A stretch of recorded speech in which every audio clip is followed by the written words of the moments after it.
Graça e paz, irmãos, que Deus nos abençoe nesse dia com a compreensão da sua palavra. Eu me chamo pastor Luciano Novaes Cardoso e quero compartilhar com você uma porção da palavra de Deus. Abra sua Bíblia no livro do profeta Amós, capítulo 5. Nós leremos a partir do verso 10. Amós, capítulo 5, nós leremos a partir do verso 10. O tema da nossa mensagem nesse dia é o cristão e a justiça social. O cristão e a justiça social. Diz assim a palavra de Deus: aborreceis na porta o que vos repreende e abominais o que fala sinceramente. Portanto, visto que pisais o pobre e dele exigis tributo de trigo, não habitareis nas casas de pedras lavradas que tendes edificado, nem bebereis do vinho das vides desejáveis que tem plantados, porque sei serem muitas as vossas transgressões e graves os vossos pecados. Afligis o justo, tomais suborno e rejeitais os necessitados na porta. Portanto, o que for prudente, guardará então silêncio, porque é tempo mau. Buscai o bem e não o mal, para que vivais. Assim o Senhor, o Deus dos exércitos, estará convosco. Como dizeis: aborrecei o mal, amai o bem, e estabelecei na porta o juízo. Talvez o Senhor, o Deus dos exércitos, se compadeça do restante de José. Portanto, assim diz o Senhor Deus dos exércitos: em todas as praças haverá pranto, e em todas as ruínas dirão: ai, ai. E ao lavrador chamarão para o pranto e para o choro os que sabem prantear. Em todas as vinhas haverá pranto, porque passarei pelo meio de ti, diz o Senhor. Ai de vós que desejais o dia do Senhor.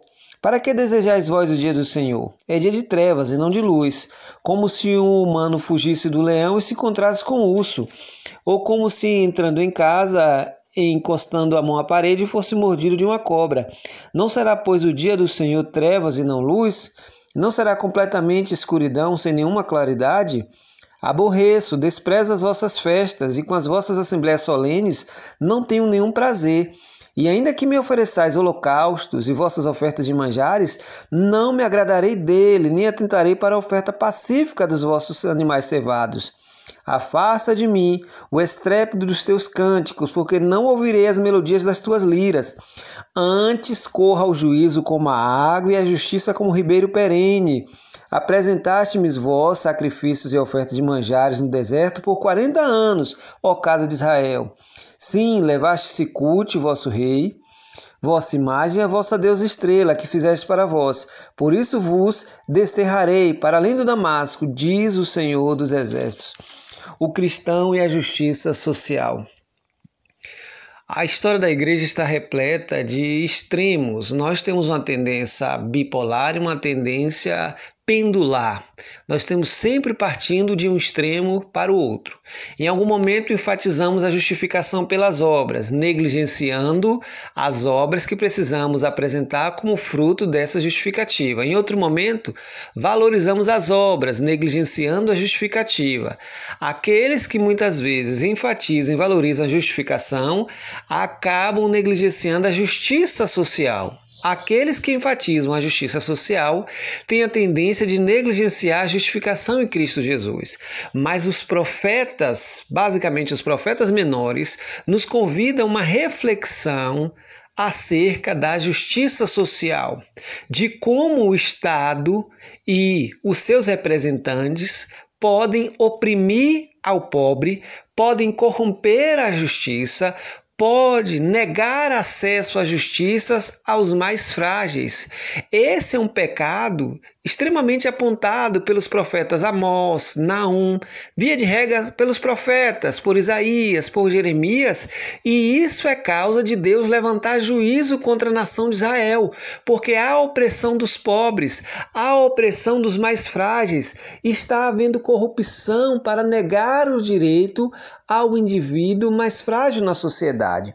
O texto que acabamos de ler censura a nação de Israel, o reino do norte, porque eles haviam corrompido corrompido juízo. Eles estavam aceitando suborno para dar ganho de causa aos mais ricos, aos poderosos, que muitas vezes negavam ao jornaleiro, ao trabalhador que trabalhava diariamente, recebia a sua jornada, por isso seu nome na Bíblia muitas vezes aparecia como jornaleiro, negava-se esse salário, retinha-se esse salário, e esse indivíduo, que era uma espécie de diarista, trabalhava para que ao fim da tarde pudesse levar alimento para casa, voltava assim o seu salário, voltava assim o resultado do seu trabalho, que trazia mais sofrimento, mais pobreza, mais desigualdade. Quanto este indivíduo levava a sua causa aos juízes que se reuniam tradicionalmente nas portas da cidade, havia corrupção, o juízo era pervertido, falsas testemunhas eram levadas. Por isso que o texto de Amós, no capítulo 10, começa dizendo: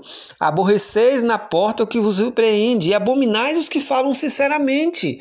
A situação de corrupção estava tão extrema que aquelas pessoas que iam a juízo e falavam a verdade eram aborrecidas, eram detestadas, porque havia uma quadrilha, havia um sistema de corrupção, e a corrupção precisa de agentes corrompidos para que ela possa se efetivar. Não muito diferente da nossa sociedade. A opressão do pobre, a aflição do justo, toma-se suborno do pobre, toma-se suborno do trigo, estão exigindo taxas, impostos.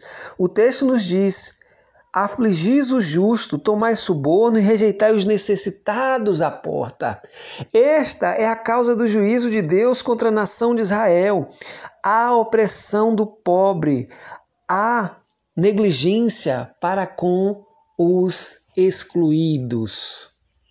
O grito dos profetas é um grito que denuncia o pecado coletivo, o pecado social.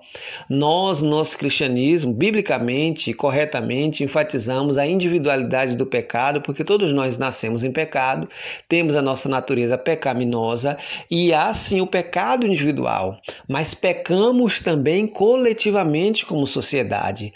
Há estruturas pecaminosas na nossa sociedade quando nós negamos a uma parcela mais frágil da nossa sociedade o acesso ao alimento, à moradia, ao direito, quando nós dificultamos o acesso dessas pessoas à justiça. Quando nós dificultamos o acesso dessas pessoas à efetivação dos seus direitos, Deus é contra isso. Deus é contra aquele que oprime ao órfão. Deus é contra aquele que pratica extorsão contra as viúvas. Deus é contra aquele que pratica violência contra o estrangeiro. Esses são pecados gravíssimos que nós não podemos cometer nem aceitar na nossa sociedade. O problema nosso é que, como cristãos, muitas vezes negligenciamos, porque esses são textos que nos falam e estão escritos no Antigo Testamento, mas que não foram anulados. Esses textos continuam válidos para os nossos dias.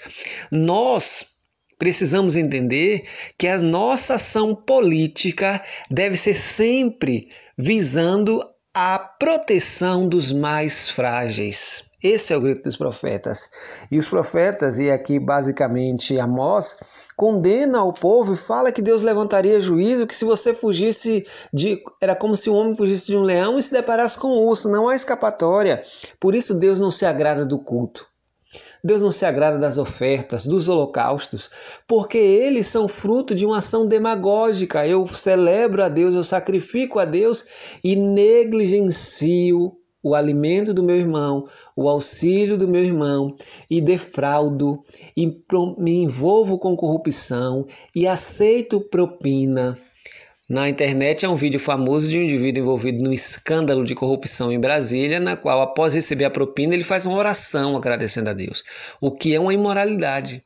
Ou seja, aquele indivíduo que deveria ser instrumento de proteção, ele é, na realidade, um instrumento de corrupção, está negando as pessoas ao seu direito, porque cada real desviado pela corrupção é desviado da mesa dos mais fracos, dos mais carentes, é desviado da saúde dos mais fracos, dos mais carentes.